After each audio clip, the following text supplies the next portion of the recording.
মালদা থেকে ৫৫টি বড় বাস এবং ২০০-র ওপরে ছোট গাড়ি করে ধর্মতলার উদ্দেশ্যে রওনা হচ্ছেন তৃণমূল কংগ্রেস কর্মী সমর্থকেরা। মালদার বৈষ্ণবনগরের ১৮ মাইল এলাকায় জমায়েত হয়েছেন এই মর্মে তৃণমূল কংগ্রেস কর্মী সমর্থকেরা।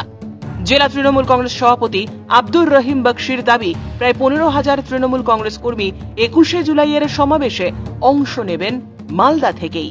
ইতিমধ্যে বেশ কয়েকটি বাস রওনা হয়ে গিয়েছে কলকাতার উদ্দেশ্যে। ধর্মতলার উদ্দেশ্যে রওনা হওয়ার আগে কর্মীদের ডিম ভাত খাওয়ানোর ব্যবস্থাও করা হয়েছে।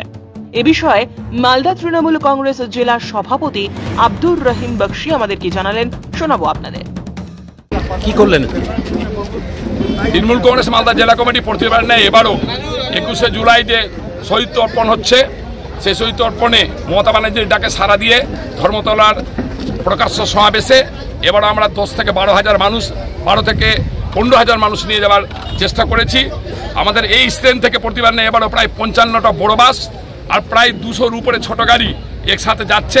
সকলে এখানে খাওয়ার ব্যবস্থা করা হয়েছে। সকলে এখান থেকে খেয়ে দিয়ে গাড়িগুলো রওনা দিচ্ছেন। রাতে গিয়ে আমরা সেখানে পৌঁছাবো এবং কালকে শহীদ সমাবেশে উপস্থিত থাকবো। আমরা সর্বস্তরের মানুষের কাছে শুধু আবেদন করব যে মমতা ব্যানার্জির নেতৃত্বে এই লড়াই হয়েছে এবং লড়াই যারা শহীদ হয়েছিলেন, এই শহীদকে স্মরণ করে আগামী দিনে মমতা ব্যানার্জি গোটা ভারতবর্ষে আবার নতুনভাবে একটা পূর্ণ স্বাধীনতার লড়াই লড়ছেন, সেই স্বাধীনতার লড়াই সর্বস্তরের মানুষ সামিল হবে না আশা রাখছি। মালদা থেকে পরিতোষ সরকারের প্রতিবেদন, নিউজ টুডে।